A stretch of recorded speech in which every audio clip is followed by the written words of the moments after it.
साथियों, मैंने आपको बताया था ना कि लोमड़ी के जाते ही एक बूढ़ा खरगोश आया था और उसने नन्हे खरगोश से कहा था, देखो मेरे बच्चे, लोमड़ी बहुत मक्कार और जालिम जानवर है और मैं देख रहा हूँ तुम इसके साथ मुस्तकिल शरारतें कर रहे हो। किसी दिन इसके हाथ आ गए तो वो तुम्हें सांस लेने का मौका भी नहीं देगी और इससे बच कर रहो। मगर खरगोश ने कहा था, अरे आपको तो पता ही है, मैं कुछ दिनों के लिए जंगल में आया हूँ, बस कुछ दिन और शरारतें कर लेने दें, फिर वापस अपने खानदान में चला जाऊंगा। बूढ़ा खरगोश बोला, मेरा काम था तुम्हें समझाना, अब आगे तुम्हारी मर्जी। सच ये कि खरगोश दिल ही दिल में बहुत डर गया था, मगर उसे लोमड़ी के साथ शरारतें करने का इतना मजा आ रहा था कि उसने सोचा बस आखिरी शरारत कर लूं, फिर भाग जाऊंगा।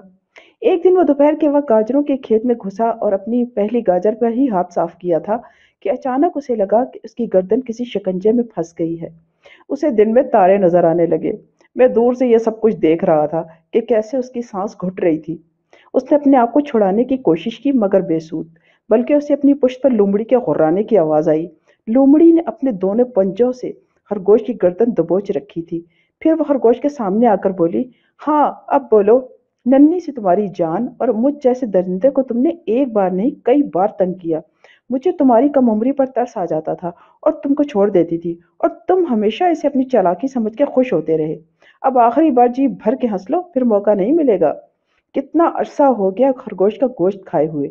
यह सुनकर खरगोश बड़े एतमाद से बोला, बी लोमड़ी, तुम मुझे खाना चाहती हो ना, तो खा लो, मैं हाजिर हूँ, मगर मेरा गला तो छोड़ दो, बहुत तकलीफ हो रही है।